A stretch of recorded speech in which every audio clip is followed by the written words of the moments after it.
les amis, alors, chose promise, chose due, je vais vous faire le tuto sur la porte des étoiles. La porte des étoiles mélangée avec Computercraft. Donc c'est Computercraft et SGCraft. Voilà, donc en fait c'est un système Wi-Fi pour pouvoir ouvrir la porte. Donc que vous soyez n'importe où, vous pouvez ouvrir cette porte. Je crois que c'est tout.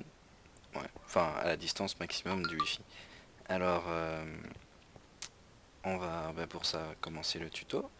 Mais avant, je vais quand même faire une démo. Comme ça, vous allez voir à quoi on va en arriver. Alors, comme vous voyez ici, donc il y a un écran qui vient indiquer à chaque fois l'état de la porte. Donc, quand elle est inactive, quand elle va s'ouvrir, quand elle est connectée et quand elle est inactive, c'est tout.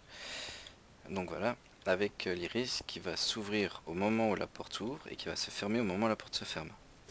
Vous allez voir ça, je vais vous laisser observer. Donc, je lance une adresse, je veux l'ouvrir pendant 30 secondes et je la lance.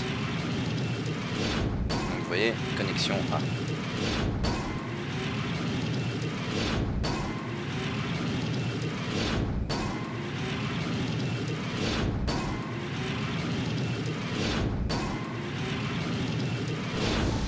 Et voilà l'ouverture.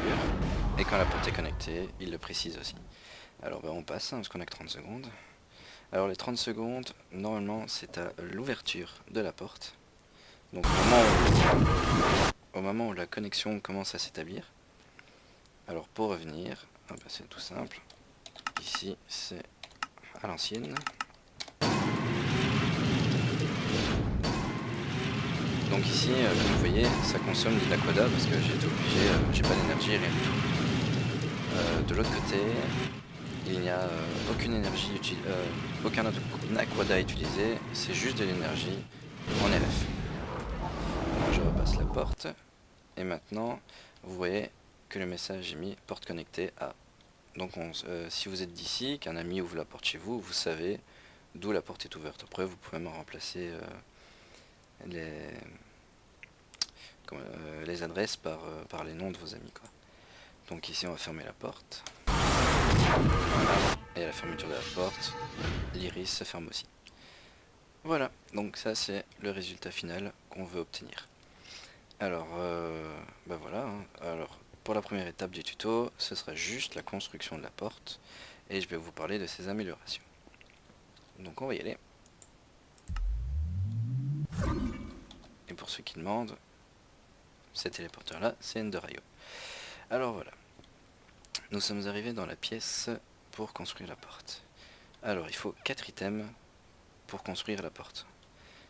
Il faut la Stargate base, il faut le contrôleur, un bloc avec les chevrons et l'autre les ring blocks.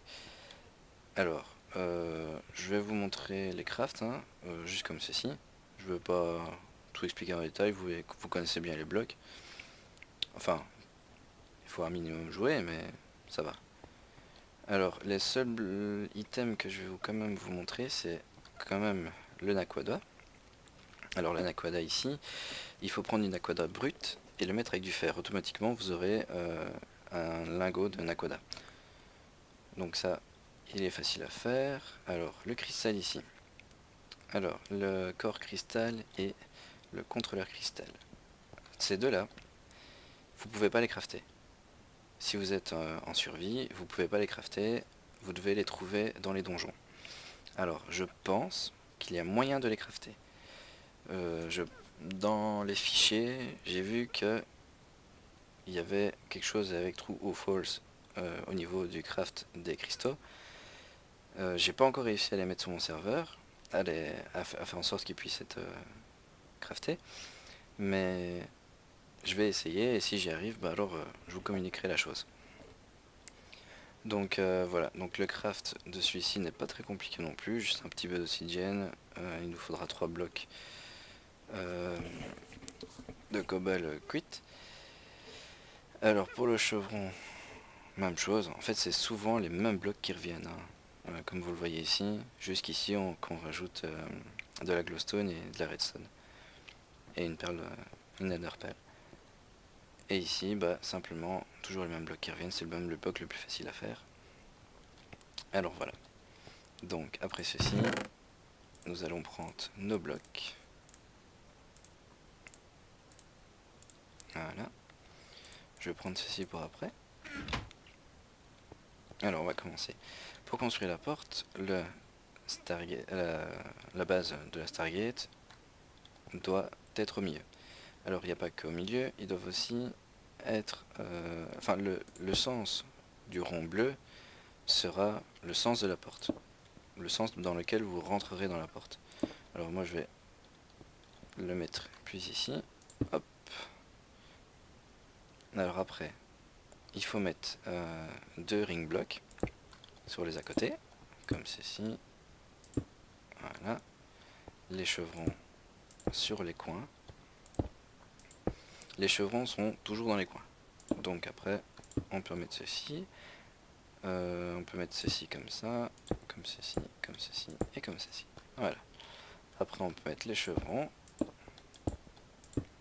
Donc ici, la seule différence, c'est qu'il y aura un chevron au milieu. Et dès qu'on met le dernier chevron, la porte se crée. Alors, je vais juste, pour faire un peu plus beau, je ne sais pas si c'est ici. Hop, voilà. Plusieurs. Voilà. Alors ici, comme vous voyez, vous avez un camouflage. Donc vous pouvez mettre les blocs dedans. Et en fait, ça vous permet simplement de camoufler la base de la porte. Pour faire un peu plus comme dans genre dans la série ou quoi que ce soit. Alors, comme vous le voyez aussi, quand on clique dessus, nous avons l'adresse qui est notée ici. Alors, je vais noter l'adresse de la porte. Voilà. Alors, c'est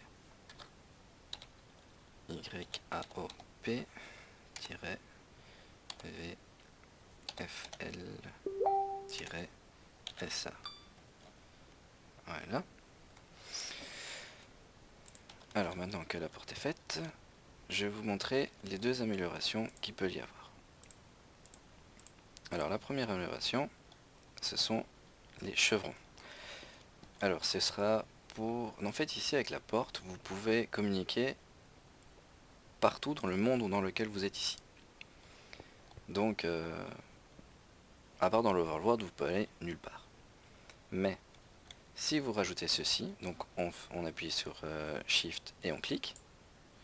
Je pense que moi j'ai un bug d'image, j'ai pas l'impression qu'il rajoute les chevrons en plus. Normalement avant, il me semble que j'avais ça sur mon serveur précédent. Mais enfin bon. Donc ici, normalement, c'est sûr, il est mis. Et alors, on a aussi l'iris. Voilà. L'iris, par contre, ça se met bien. Donc les chevrons, quand on les rajoute, on a le droit d'aller sur d'autres mondes. Donc par exemple, vous pouvez aller dans l'End ou dans le Nether. Mais par exemple, si vous avez les mondes Mystcraft, vous pouvez aller dans le monde Mystcraft sans problème. Dans n'importe quel monde, de n'importe quel mode. Il n'y a aucun problème. Moi, je m'en suis servi sur le serveur précédent pour Galacticraft. Donc on avait été sur la Lune et la première chose qu'on a mis, c'est directement la porte pour avoir plus facile à amener nos affaires. Tout simplement. Donc voilà, ça c'est par exemple une astuce pour pouvoir aller faire Galacticraft plus facilement. Donc il ne reste que le contrôleur. Le contrôleur qu'on va placer par exemple ici. Alors, si jamais je tape l'adresse d'une porte ici, il me dit bien qu'il n'y a pas assez d'énergie. Pourquoi? Bah, tout simplement parce que le contrôleur fonctionne en Aquada. Alors,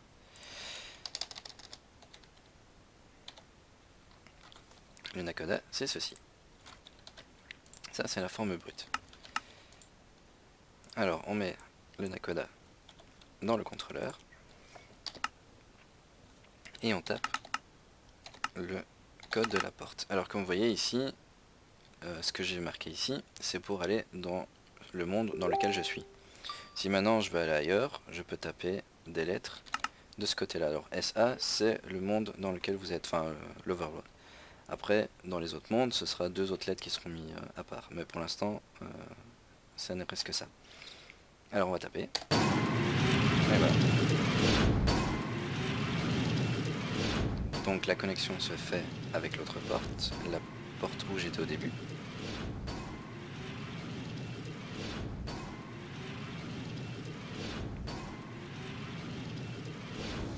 Et voilà. Alors, quand vous utilisez un contrôleur, la porte reste active 5 minutes. Pendant 5 minutes, vous pouvez aller comme bon vous semble dans la porte. Alors, je vais passer la porte. Alors, pour ceux qui connaissent la série Stargate, la seule différence, c'est que normalement dans Stargate, si je fais ceci, bah, je suis censé mourir. Ici, pas. Quand on ouvre la porte, les allées et les retours sont admis. Il n'y a aucun problème avec ça. Alors, pour l'iris, à moins de le contrôler avec le computer craft, ce qui est en fait assez facile après, hein, quand vous verrez comment on va faire. Si vous voulez le contrôler manuellement comme ça aussi, on peut utiliser la redstone. Donc la redstone ici, et je vais mettre un levier. Oh, ou juste une torche, ce sera bon. Alors, on va faire, oula, comme ceci. Je sais pas si là ça marchera déjà. Non.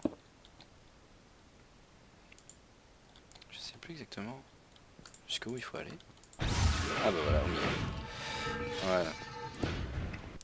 J'ai pas beaucoup travaillé comme ça, donc voilà. Si vous envoyez un courant redstone, ça ferme l'iris. Et dès que vous le coupez, j'ai dit dès que vous le coupez, bon ben...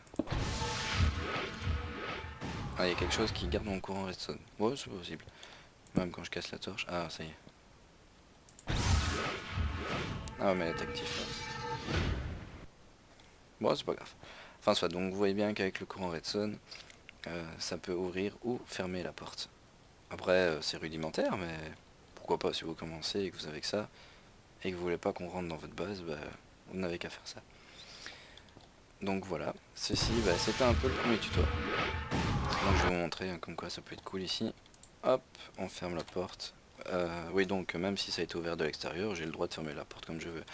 Juste un petit détail, vous voyez bien que l'adresse ici a bien changé. Donc la porte est connectée à la nouvelle adresse de la nouvelle porte. Donc voilà, je ferme la porte et la porte est inactive. Ah ben voilà, je voulais faire un premier tuto assez court, mais pour bien montrer la construction de la porte, pour être sûr que tout le monde suive par la suite. Pour le prochain tuto, je sais pas encore exactement jusqu'où on va s'arrêter, mais on verra bien. On va commencer tout doucement avec ComputerCraft, hein, du coup. Et voilà, donc j'espère que vous aimez la vidéo, que c'est assez bien expliqué. Si jamais il y a des retouches à faire, ben dites-le. Et on verra bien comment je tournerai la deuxième. Voilà, j'espère que vous avez plu, et que ça vous a plu, et à la prochaine. Merci.